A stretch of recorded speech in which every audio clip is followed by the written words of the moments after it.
You're listening to the AFTERBUZZ TV Network, now the largest new media platform on the web, and your #1 source for after-show entertainment. Very good, Dean Johnson.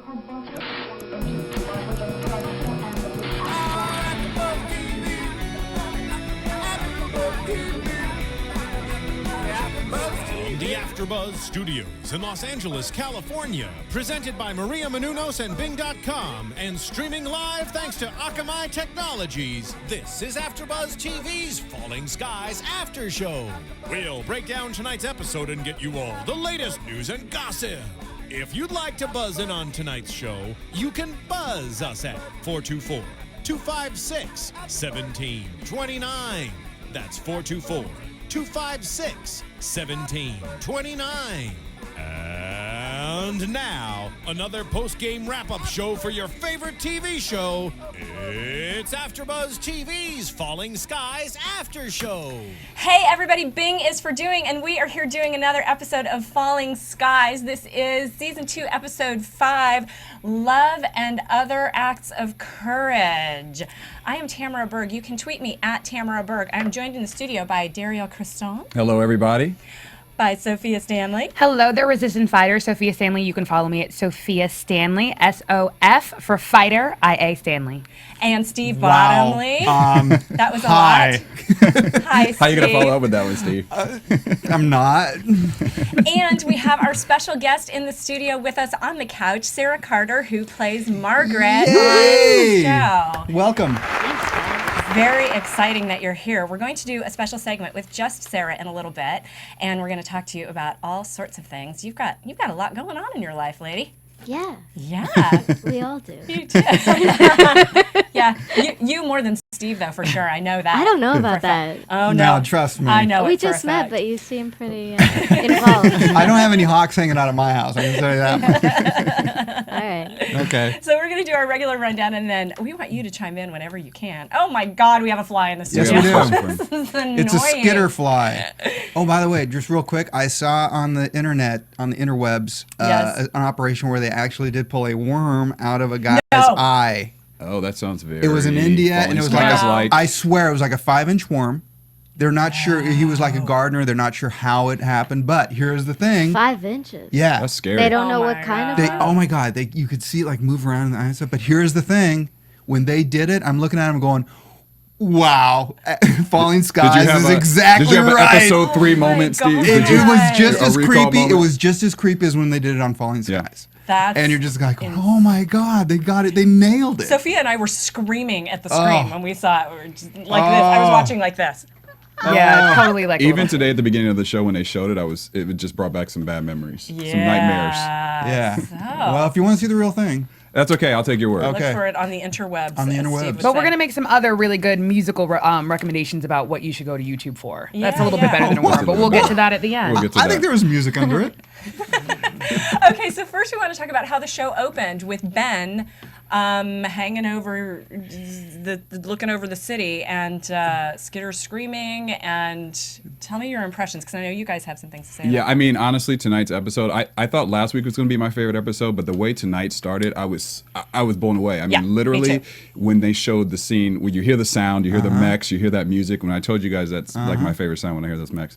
And starting that scene with Ben hailing down like that, almost like to a god, it was like the best opening I thought for the show. My note on it is it was really Muslim-esque. It was very Just, Muslim-esque. the calling and the clarion and all that sort of stuff, and him just going to the sound. And I thought it was a very, very interesting choice. Yeah. I agree, because I think also too the vantage point was such an aerial view, and it was one of the first times in a couple episodes that we have seen the destruction of wherever the new place that they're at. And I think that we know that Ben has obviously been communicating with them, Yeah. but the manner in which he did it, to literally fall at your knees and then to look to the sky, I think it was saying so many various things that in essence he was coming home. Yeah. That's how I took it. Yeah, I agree. Right. Tamara, what's your opinion? I'm scared. I'm really nervous about this whole thing. We talked about the last couple of episodes that we were hoping we were going to get more information and learn some more rules about things, and that's really coming together here. And this was one of the situations where we're really kind of learning more about what Ben's abilities are, what his connection is, and that's kind of some of the things that we've been looking for. But this just freaked me out. But see, No, go ahead. the funny thing is, it did and it didn't for me. It actually was calming. And I think that the reason it was calming was, as we then find out later on in this scene, I think that the people who were communicating, it was actually a hailing of we're really gathering together to potentially fight against the overlords. But you didn't know that when you saw it. I didn't, but then at the end of the day, and maybe I'm one of those weird, like, multiple paths to one God type of people, that like any type of prayer to a higher being is calming. So even though I can argue that they're aliens and that they're bad, I mean, it's when everyone roots for their team. Like, I'm going to be like, oh, God, let the Patriots win. You know what I mean? But I think that it was calming. And then as we, discover with the Skitter, I'm a cornball. I believe him. I think that they're trying to fight the resistance. As we found out with the harnesses, they're taking over people's lives. Yeah. So therefore, Ben and the Skitter are one in the same. One and the same. And I mean, it actually brought back But memories. I don't like it. That's just what I want to say. Well, for me, it brought back memories because I grew up Catholic, and we every Wednesday in grade school and in high school, we would have to go to the church and like kneel down, and it reminded me of the service of just kneeling down to like your God. So that's when I first saw it. I was like, oh my, this episode is going to reveal so much just because it started off that way, and you could see that it was him revealing himself and to the gods, to his God. So, which is the Skitters. There's a couple of things that I liked about this episode, but what I've been thinking about is, okay, you've kicked Pope out, and what are you going to do? Because Pope was a driving force in this. Right. You need him to keep everybody else on their toes. Yeah. They're trying to replace it a little bit with Tech's friend. The guy that's a little bit of a thing. Yeah. But finally, it's like, Pope who? Right.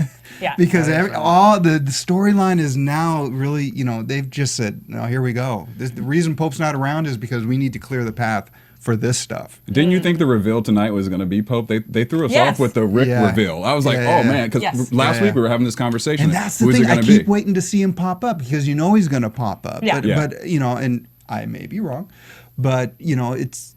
I think they're just like, just park, just wait, because we got to establish this very, very cool storyline that we're unveiling. Yeah. And it's just amazing. It was. It definitely was.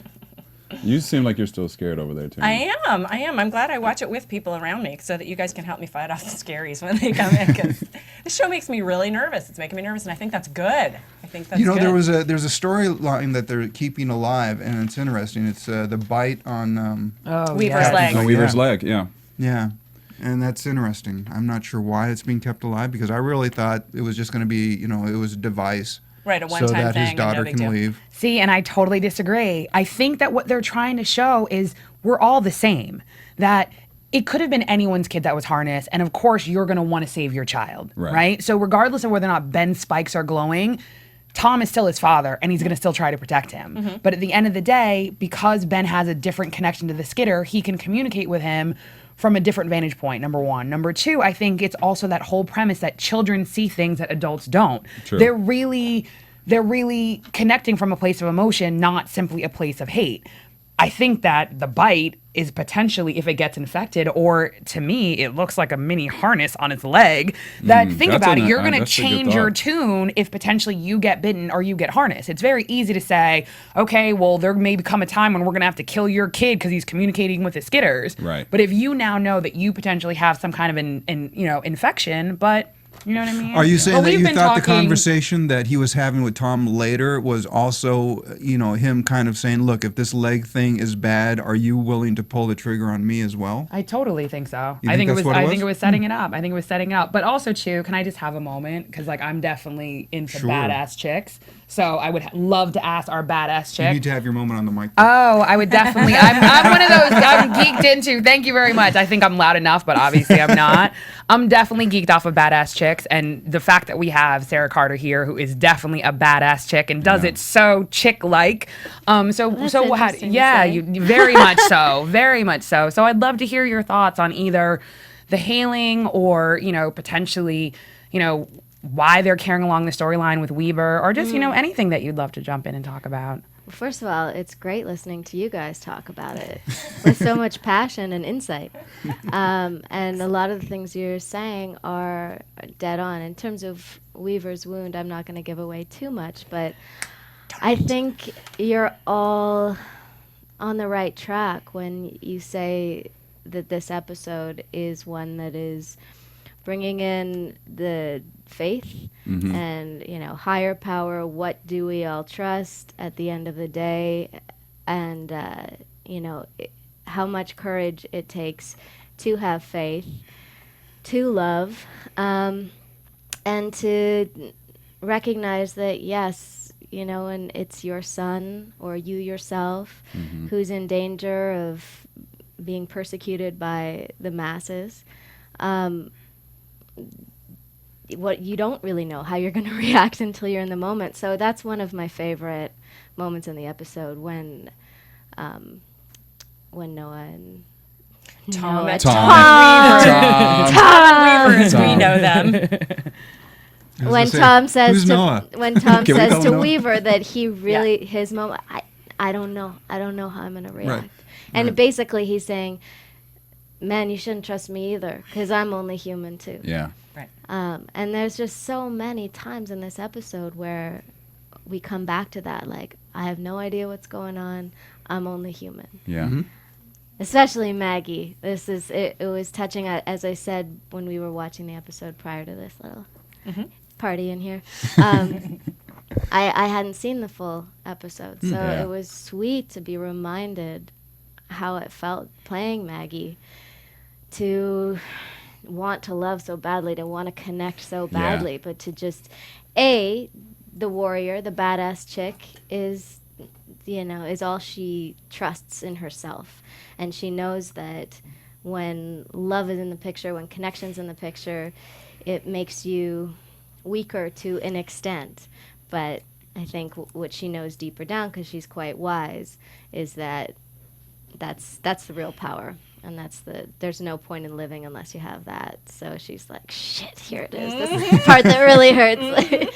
Kill me. Well, that's the fact that was an aspect I really liked about this episode, was that internal debate she's having about, I really want this in my life, but I've been able to survive by not risking not connecting. that. Right, by staying the lone wolf, by staying this, the tough chick. Yeah. And that's fascinating. Well, that's true, but what's also true, that's very true. What also is in there is that she knows Hal is one of the most important members of the Second Mass. Right. That Yeah. He's a leader, that he's, extremely strong, he's athletic, he's trustworthy, he's got integrity, somebody that people listen to, and she would sacrifice herself for that, and she really doesn't know if it's the best thing for him to be worrying about, this woman on the back of his bike. She's like, I'm not that. I am not that. Yeah. Yeah. And speaking of badass chick, is that a real tattoo on your arm during the episodes? God, look at this. Real tattoo. And what is Big that question. image? And I tried to figure it out, but what is? Well, first, that's Kali. Kali. did you have input on it? Do you know about Kali? I actually, the funny thing is, because of the power of the internet, I do, and I've also been to India, so Yeah. Me I'm I'm a very weird mix of very spiritual and then very like fight. Yeah, well, but that I Yes. mean that's what Kali yes. is. She recognizes that she's the goddess that stands for the mother instinct to fight for truth. yeah. No matter what. Like, what is the highest stance that you can take, and then don't be afraid to fight for it. So yes, Kali is a major influence on Maggie and obviously me in my creation of Maggie. The question wasn't answered. Is it a real tattoo? I'm trying to avoid it. Okay, all right. It's deflecting. But did you have? But okay, this is a back end way of asking. Did you have input on the tattoo? Yeah, very much. Okay. So. Yeah. Was- Well, let me ask you know. this: was it done on a set or was it done on like Sunset Boulevard? On a tattoo parlor. Was it done maybe Let me in ask you Studio this: can I try on your City? jacket? It's okay. You can say no. It's okay. Does the term I'll hold them henna back. mean anything? I'm just wondering. Okay, you have something to say, and then we got to get out. We got to move Oh on. no! I was jumping around because I forgot we have a guest. So, Yeah. Sorry. No, you have one of you has something to say right there. on a Oh, piece of I paper. do. Yes, I'm sorry. That's what I mean. That's what you meant. I did. Hey, listeners and people who love us, listen, if you're going to go shop at Amazon, and we want you to shop at Amazon, who doesn't? But first, before you do, go to AfterBuzzTV.com and click on the Amazon button banner at the top, and then shop. Why? Because Amazon gets a kickback on your purchase, and it doesn't. AfterBuzz does. In Amazon, we all do, except us. Except for me and Steve. I just want to see how I can mess this up. All right, no more commercials. So you know for what? Steve. So you know who gets a kickback? A little something. AfterBuzz TV, and it Yes, doesn't they do. cost you a thing. That's right. Not a thing. So how you do it? Go to AfterBuzzTV.com. Click on the Amazon banner at the top. Do your shopping. Buy, and Buy we a will couple love you of for my it. albums. Thank you. I completely Yes. There you go. agree. There you go. Yes. That's a great reason That's to a go. nice, safe way. I like that because we can talk about that a little bit. Tell us a little bit. A lot of people may not know, but you are also a very talented musician outside of being a wonderful actress. So I looked on your website that you have a You lot of did? gigs that you do here in the city. Yeah. Hopefully, we can all come watch you. Will you guys Sing come to and the play. Viper Room on Wednesday night? Yeah. Yes.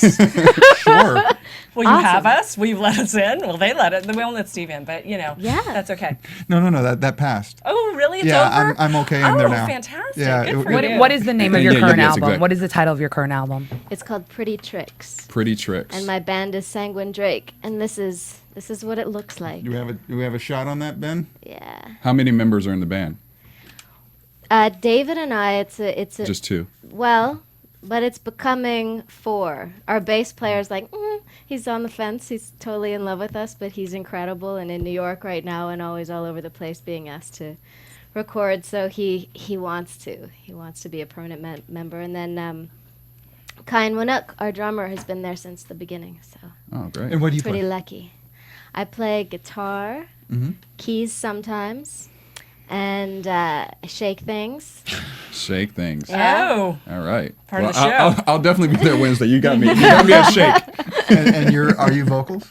I'm vocals, yeah. Okay. Yeah. we have a listener on our chat that's asking if you're going to be in Miami playing anytime soon. Oh, invite me and then all your friends. Okay. So there you go. We will see if she can get to Miami. Okay. We're going to get back to this, but we need to talk about the Skitter Rebellion, okay? And Rick coming in and being the interpreter. Big surprise, first of all, with the Skitter being injured and Ben trying to protect him. Right. Ben and Rick trying to protect him or her. We don't even know the gender. Do they have genders? I Actually, don't know. yeah. Do Sarah, they? do they I have don't genders, the know. Skitters? Do Skitters have genders? Aren't they all boys? Are they all boys? It's Sure. not going to bode well for I feel like that's a. procreation. I feel like that's a jab. I'm being silly. Yeah, and I was Yeah. gonna jump on that I one was like, too, that's a but I was jab. like, let me not. I was like, wait a minute. Let me recircle to that one. What do Yeah. you mean by that, sir? But they remember they don't procreate; they harness other people. Right. Well, that's So true. they could be single. They sex. could be single, but Yeah. but they're harnessing boys and girls.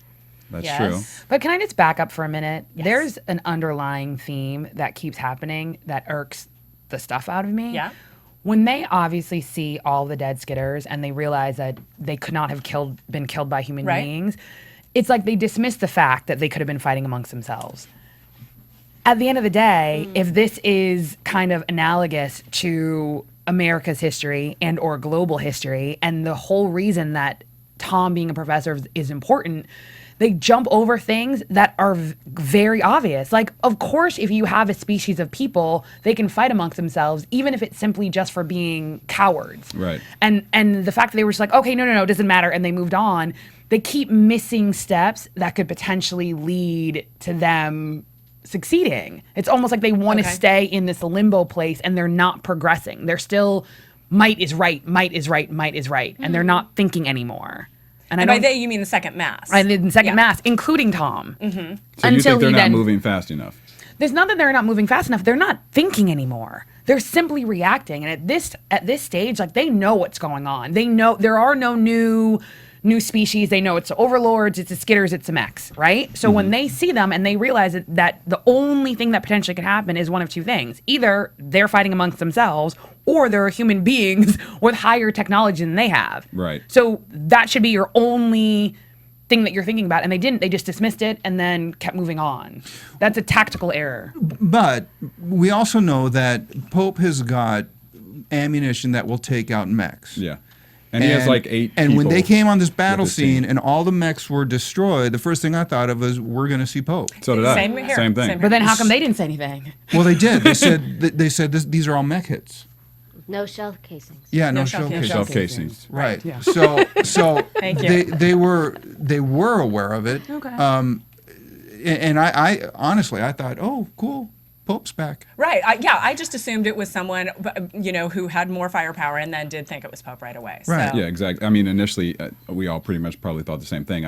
I did think it was Pope, but once they revealed that they were fighting among each other, I mean, I thought that was a great way to kind of introduce that scene. Really good twist. Yeah, it was a really good. I did not see that one coming at all. Because didn't we talked earlier in the season about who are the skinny people and how do they relate to the skitters, and we made the assumption that if they weren't, that they were kind of versions of the same species. Right. Didn't we? Yeah. I mean, Yeah. I know you and well, I talked about we knew that. that there was definitely hierarchy. Right. And I was curious, okay, well, if there's, the tall guys, and is there somebody above the tall guys that we're Right. going to eventually see? Right. So, but the idea that the overlords came in, invaded the Skitters' planet, and took them over I thought that was a really interesting turn, and didn't expect that.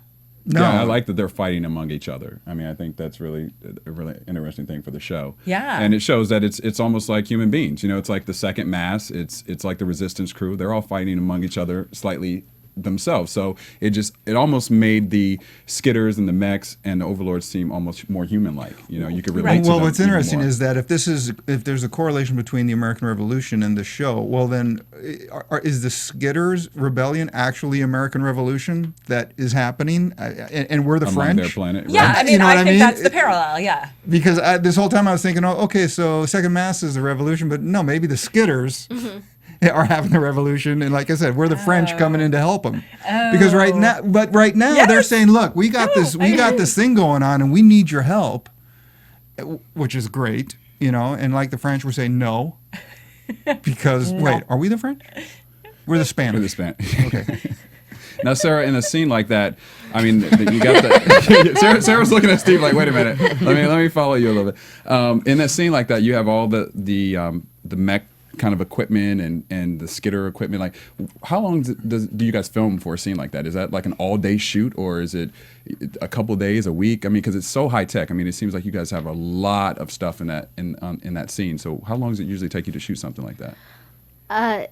It depends on, we start setting up, obviously, our locations weeks in advance sometimes.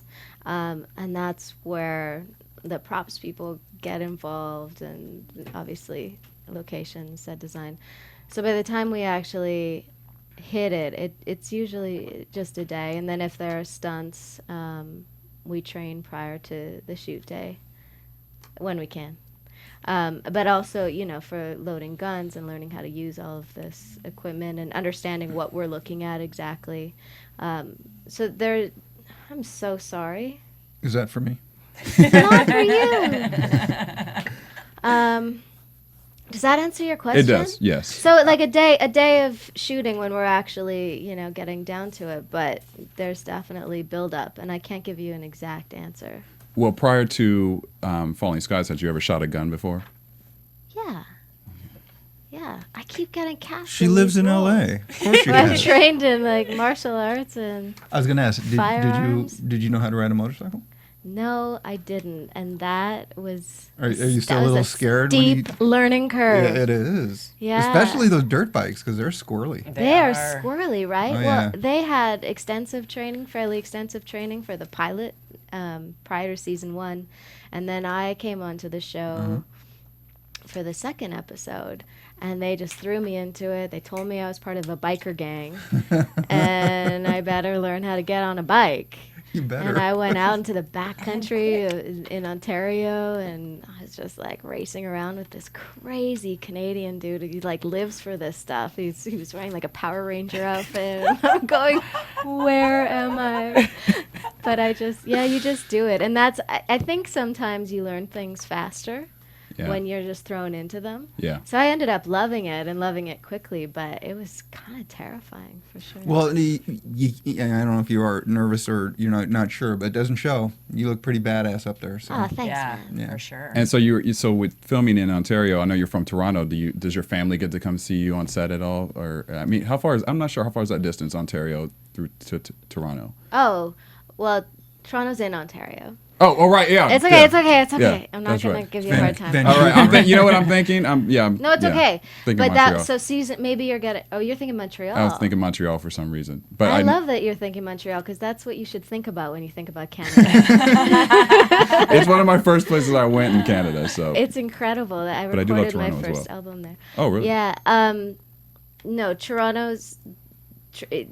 What are you asking? Did family come and visit you on the the set? Did family come visit you on set? Are we talking about? Yes. It was great to be home by family and friends, and I had lots of visitors. But so now you're in Vancouver shooting, right? Or you were shooting season 2 which is where my dad lives. Oh, see? Cool. So it's great. Now, see, I'm a big Vancouver gal. I love Vancouver. Love it. Would totally move there if I could. Do you mind the gray?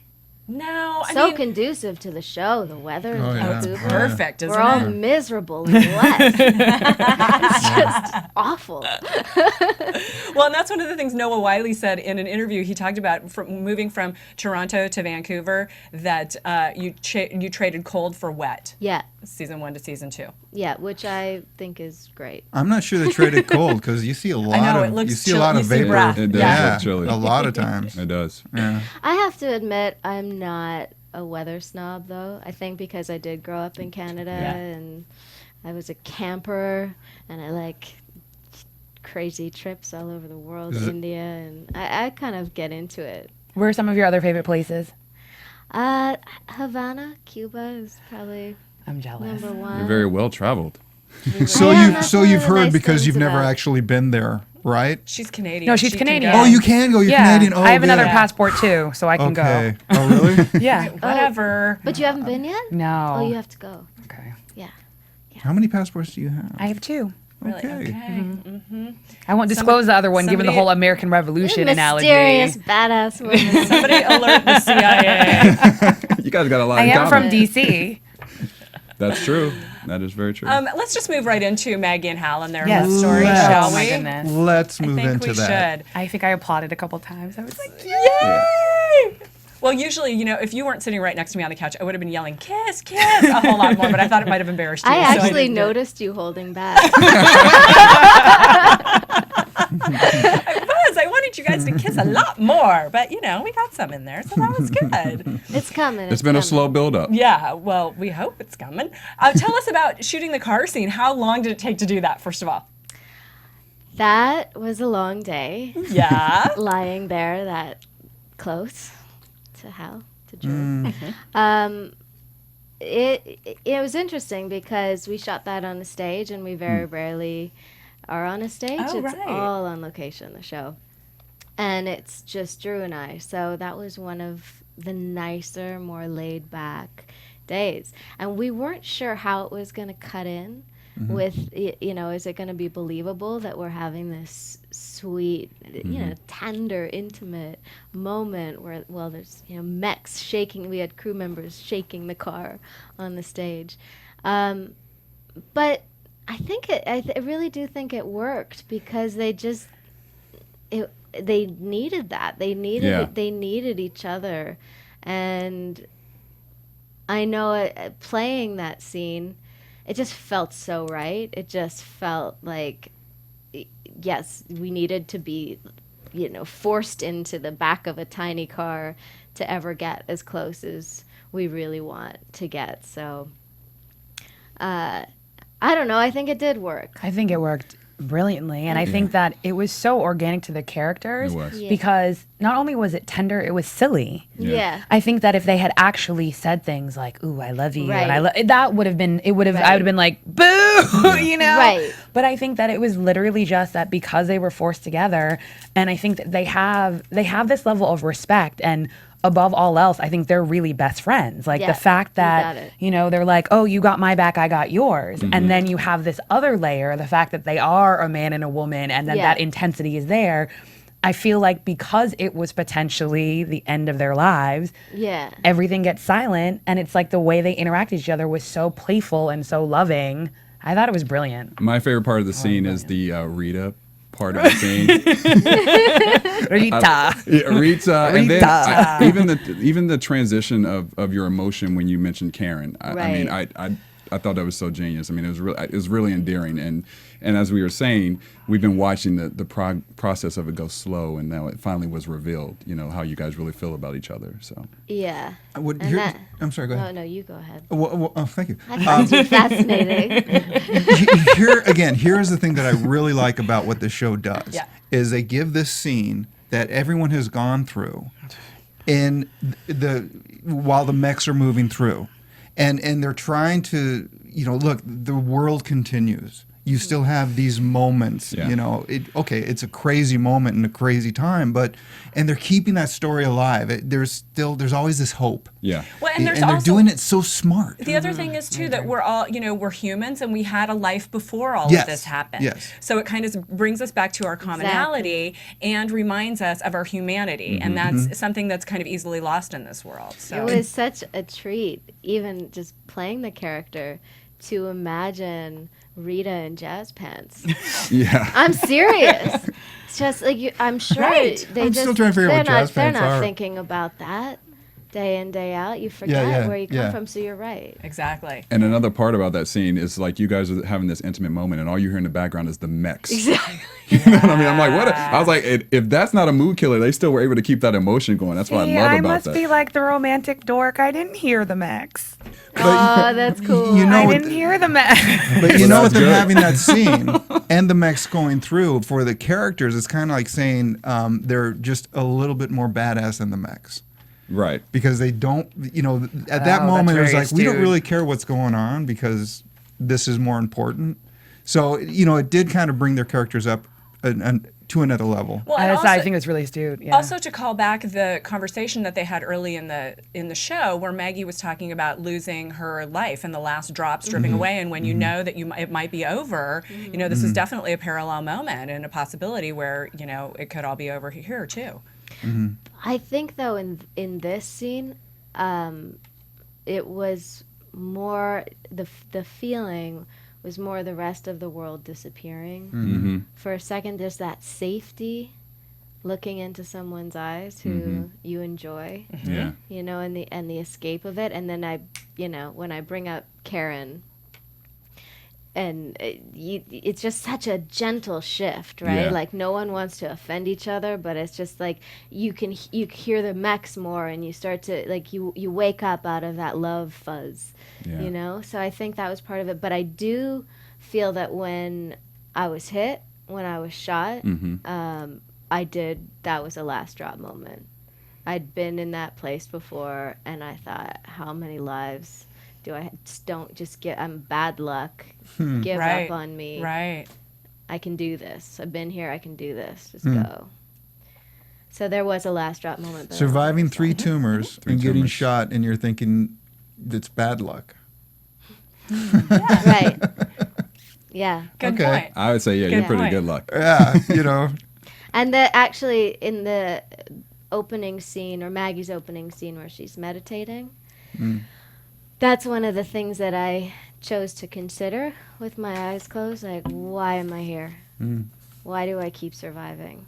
What's keeping me going here? And I think she chooses every morning to do it for whatever reason. She connects to something greater, and she says, use me in whatever way. I've got a couple of comments from the chat room that I want to bring up. One of them is, was there a practice kiss or was it a one-time deal? They want to know. Oh. Was it a Was there a practice kiss? Did you rehearse the kiss before the kiss, or was the kiss? Did we? Probably. Yeah. Probably. Maybe not. Okay. All right. You know what? For that one, we didn't. Okay. We didn't. That was. You know, the one. I do want to say, we look at on-screen kisses all the time, and some of them are really ugly, and that was quite a beautiful kiss, I have to say. Yeah, it was well done. It really was, because a lot of times they're just like, "Whoa," but it was a beautiful, tender, like meaningful kiss, Wait and till I the liked next it. one. Oh. Just saying. Do you get a hospital room? Well, as we know, I was going to say, as we know, there are extra hospital rooms with clean sheets. With clean sheets. Clean sheets. And evidently a lot of drugs. And a lot of drugs. So you don't even have to remember. I wasn't going to go there, Steve, all right? Wait. Well, that's because you're not me. Wait, you think Charleston what? Who cares about Charleston? Let's just stay we'll here in meet up. hospital. We'll meet. See ya. Just save Make us a love, not war. room. Make love, not war. Save us some hot water. What about the age difference between Hal and Maggie? What about it? Yeah. What about it? I mean, I don't care. Me neither. I don't notice. I don't notice either. I don't, and I think it's because there are when he says, you know, you're my partner and all that stuff. That's really how you see him. Mm-hmm. Right? They just really, you know, are partners. You know, real quick, one of the reasons why I love those moments about like when you see the personal, you see them have that little moment about just talking and just connecting and stuff. It's so needed because then you're reminded of just this horrible place that they have to live. Yeah. And they have to refresh that. They have to, you know, oh, by the way, this is crap. Mm-hmm. Mm-hmm. So that's why those scenes work so well. It's because you're off the hook and then you go, oh, that's right. They're Skitters. So, and done well, that drop back into there is even greater. So kudos. Well done. Absolutely. Oh, real quick. Yeah. We learned what a harness is called. Oh, right. A cremlock or something like that. Chemlock. Chemlock. So all the geeks and nerds now. No, Yeah, that I actually know makes it is. a lot of sense if you really think about it.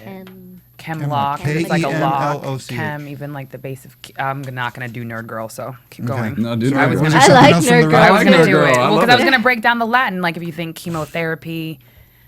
bone Anywho, marrow, they were chemlock asking on what the would bone, spine. Sorry. I was interested, Sophia. I was. you two can have a private conversation. Sarah, how would you see the war ending if you had it your way? Oh, wow. And they asked you, but I think maybe they really mean Maggie. Maggie character. Okay, that makes it easier. Yeah, I would say so, Thank yeah. you. Yeah. I was going really deep. Yeah. I saw you soul searching in there. I was waiting for that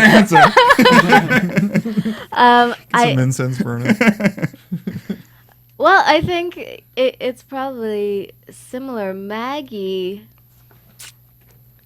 she does want people to coexist peacefully, and she does fight for goodness. Like she likes heroes. She likes greatness, and she understands that you have to live with a certain amount of curiosity and give people things chances. Maggie is curious about the Skitters. Mm-hmm. She's cautious. You notice in all these scenes she's standing back and she's assessing the situation, and then when she's confronted with a challenge that requires an extremely difficult decision, she will make that choice and fight for it and live with whatever consequence. But I think ultimately she wants people to wake up, be their strongest, fight for what they believe in, and hope to coexist peacefully and to, be reasonable. Be reasonable first. But she's quick to wipe out bullshit. She gives you a chance, but so. Yeah, I think I always get on these tangents and then I don't know if I've answered the question. I never would have thought that Maggie would have said, no, I think we can all live together. So that's interesting. She's that kind of a warrior. Steps back, and then if imagine she's been raped by this biker gang. Right. She's lived with these guys going, are you kidding me? These guys are torturing me, but they're feeding me. They're surviving somehow, and I'm just going to be patient. I'm going to wait. And then she's giving Pope a chance. Yeah. Because she sees some goodness in him, Yeah. and she sees that he could, save somebody's life. So yeah, it's subtle, but it's really deep with her. It's definitely big picture stuff. That was a great scene last season when you shot the bike member. I was like, man, she is badass. Both of them. That's a great way to come into the series. Yeah. That was a nice opening. Yeah, it's a really, really good opening. She was like, "Is he gonna survive?" Greg Beamer. Okay. And then the line you got to say, yeah, he brought chocolate. It didn't make any difference. It didn't make any difference. Yeah. It was just like, okay, enjoy the ride. And you're actually really the only female character on the series that kind of like hangs with the guys. You know, you're like one of the guys who's fighting. I mean, you lead that role for the women in the second mass. Yeah, and not because I look down on women who, like, I have so much respect for Anne Glass and Lourdes, but because that's what I know how to do. Yeah. Yeah, that's your strength. Now, does Steven Spielberg ever come on the set? Yes, but I missed it. He was on set for the pilot. Curses. I know. For the pilot, yeah. I know, but I hear that he says some nice things about Maggie, and that feels good. Oh, that's a great. I'll bet that feels really good. Yeah, it does. I'll bet it does. Who doesn't say nice things about Maggie? No, right, exactly. We have nice things to say about Maggie, and we also have nice things to say about iTunes. Do we? And do. hopefully a lot of you right now have downloaded a lot of the past episodes of Falling Skies on iTunes. If you haven't, please go to iTunes. You can go to iTunes.com and download all the Falling Skies episodes that we've done as of far, which we're on number 5.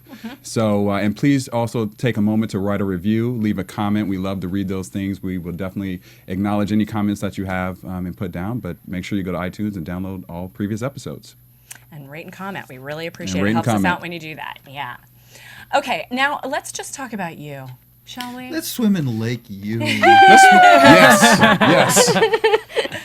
First of all, Does anybody really like that? That's just like Lake me.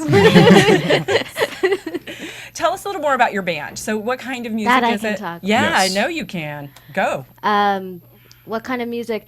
Well, it's interesting. We recorded this album with Kevin Agunis, who's known for the Black Keys and Cold War Kids. He's got that timeless vintage sound going. So it's a beautiful sounding album. It's simple, more folky, so psychedelic folk rock. But as you'll see when you come to the Viper Room On this Wednesday. July 11th, 9:30. At what time? 9:30. 9:30. Got it. That our live show is electric. Oh, cool. And the stuff that we write is more rocking than this album. So this is like the acoustic version, but it's a lyric-driven project. We've got a sample. Do we have samples here? do? Could we I play believe it? we do. Actually, I think we do. I think the booth is telling us we have a sample. I Is think that the Whoa, booth was what's actually gonna happen saying right we're now? going to search for a sample. Okay. Okay, so you'll let us will. know when you found one? Yes, we will. I know where you can get a CD. Yeah. Probably on Amazon, Amazon? I'm guessing. Or iTunes? on the couch. Or on the couch. Or on Here. iTunes or on the couch. On the iCouch. Who were some of your influences growing up listening with music? Like, who helped you form your sound? When I first was inspired to write, it was actually at the end of 2 seasons on Shark.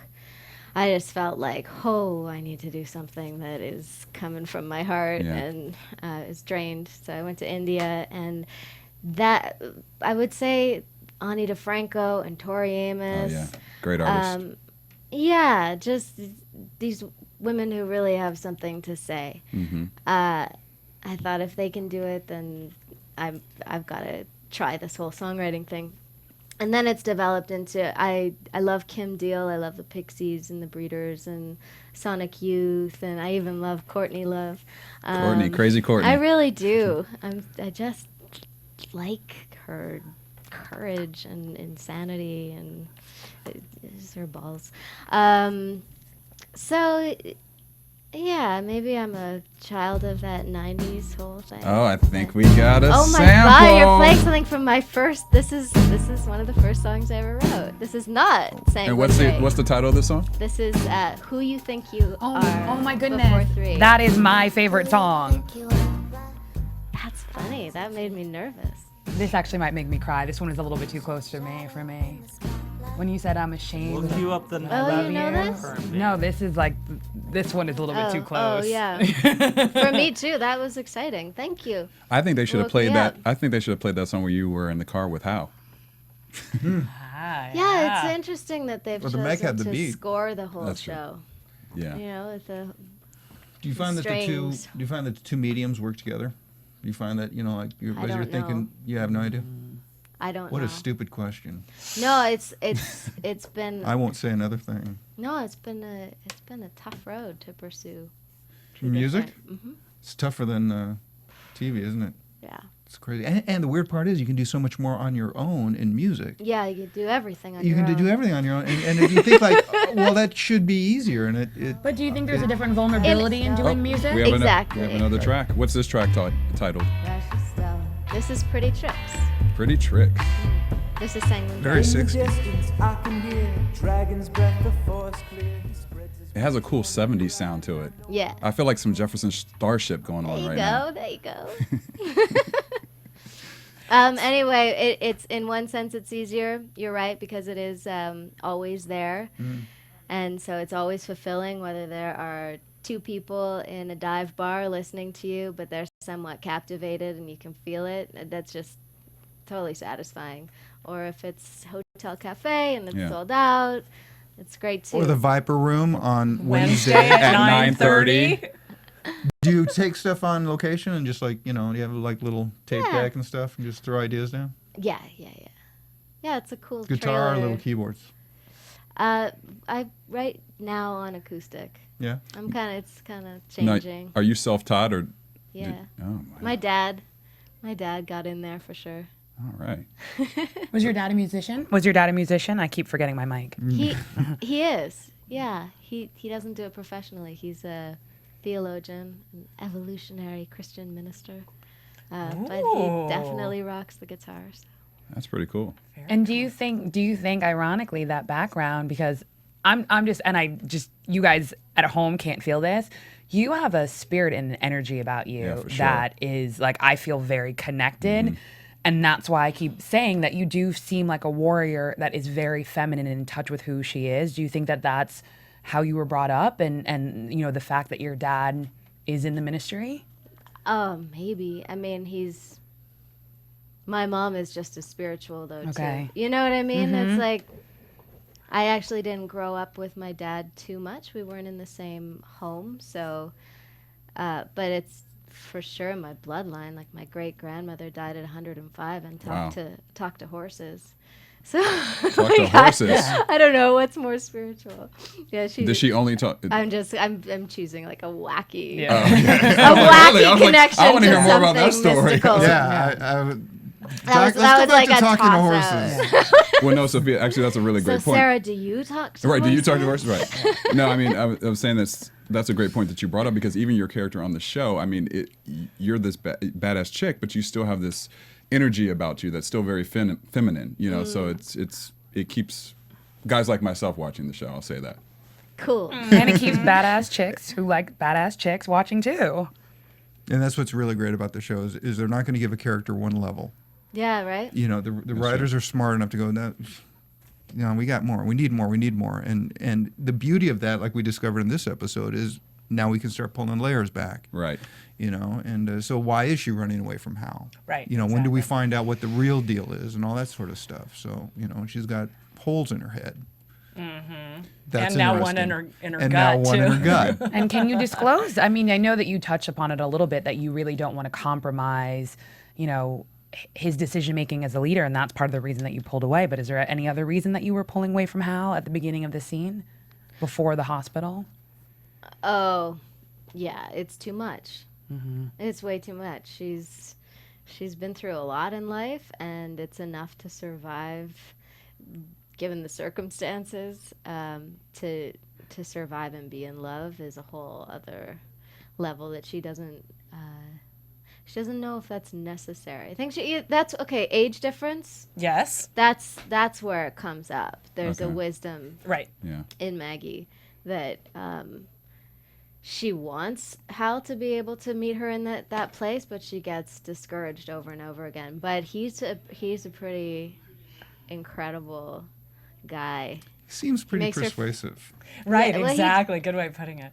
Well, he's got this interesting hero and humility dynamic going on. I agree. He's really open. I mean, he's with this older woman who's pretty badass and scares most men. He's just like, okay, cool, you can be my partner. Now, I can hang with that. I read that this is not the first time, or there'll be a second time that you're playing a Maggie in a film called Tripping Tommy. Is that correct? Oh, wow. Yeah. So you have the character. Did you choose that character name or For Tripping Tommy? For Tripping Tommy? No. It just happened to be Maggie as well?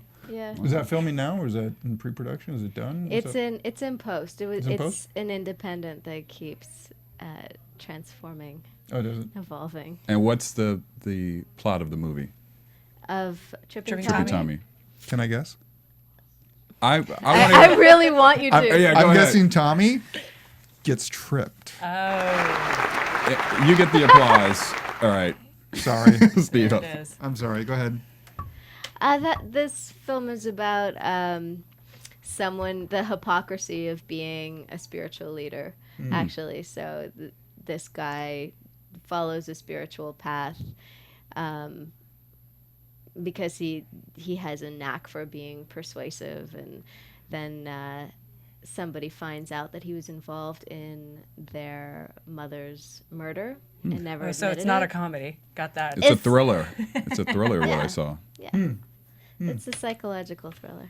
Cool. Was that shot up in Canada or? It was down shot here? in Topanga Canyon. Was it shot in Topanga? There you go. Awesome. So we go see. We can go. Oh, I know there. I went there. And you've played an assortment of different roles. I mean, you've gone from Entourage to Shark to Smallville. Yeah. Undeclared. It was Undeclared. Wasn't that your first? Was that your first role, Undeclared? Yeah, it was my first role in Hollywood. So which part of being an actress is your favorite role to play? Do you like because you played like more of a sensual sexual role in Entourage? I remember that one. And then all the way now to Shark to Falling Skies. Which has been your favorite role to play? No competition, Maggie. On Falling Skies. Yeah, just working with this cast and the writing, as you've noticed. And also for TNT, I'm enjoying being on a short series, just 10 episodes where you work intensely 4 or 5 months, and then you've got the rest of the year I'm doing To do music. your music, And yeah, so that's been really, really nice. But I'm looking forward to doing more film work. And what kind of roles would you be looking for example? Because you have this musical theater background, right? I do, but Yeah. I don't think I want to pursue musical theater. It was an awesome place to start. Yeah. I love playing real live stories. I like when I can study a true story and then channel that character as best I can. Like Frida is one of my favorite films of all time. Great film. Yeah. So something like that. Okay. Excellent. Well, we are well over time as usual. Special guest syndrome. But with a great reason. Yeah. Absolutely. Thank you so much. Thank you thank so you. much So much for for coming coming. here. Thank It's you. been awesome. Hey, what are you going to be doing Wednesday at around 9:30? That would be the 11th. What's The it? 11th. The 11th. 11th. Yeah. At the Viper. At the Viper Oh, Room you'll in be Hollywood. there. Oh, what? Everybody. Sanguin Drake, who? Will you be Yes. performing the entire album or just a couple songs? The entire album and more. And then some. Yeah, All we've right. been writing. Is your bass player coming into town? Or are you going to have to hustle up a guy? He's in New York. And So but you're we've gonna have to hustled hustle up up a guy. somebody awesome from San Diego. We just played in San Diego and picked up a great bass player. So Well, there you go. This is He'll be- very he'll be good. exciting. Yes. Yay. Well, thank you so congratulations. much for Thank being you. with us. And tell people where they can find you, follow Yeah, you. your website, following you on Oh. Twitter. On Twitter, that's the best way. Mm-hmm. Is Sanguin_Carter. And then I'm on Facebook, Sarah Sanguin Carter. That's good. There it is. Well, thank you. All right, thank you. Thanks for joining Be us. sure to tune in Very- to that was Falling wonderful. Skies next Sunday night Absolutely. We can find you where on Twitter? You can find me at Derrial Christon, DerrialChriston, and under the same name on Facebook. And you? At Sofia Stanley, Sofia. Stanley like Stanley Cup. Steven? SaveTheSingOff.com is where you can find me. You can find me Is at there any Tamara hope? Berg on Is there Twitter. any hope? Yes, there is. There There's was still some hope? information today, Okay. actually. I'll talk to you Awesome. about it later. So we'll see you next week for Falling Skies. Bye, Resistance Fighters. From Bing.com, executive producers Maria Menounos, Kevin Undergaro, Phil Svitek, and the entire AfterBuzz TV staff, we would like to thank you for listening to the AfterBuzz TV network. To watch or listen to other after shows and post comments or questions, be sure to visit AfterBuzzTV.com. I'm Sir Richard Wentworth, and this has been a presentation of AfterBuzz TV. Buzz you later. The views expressed herein are those of the hosts only and do not necessarily reflect the views of AfterBuzz TV or its owners or principals.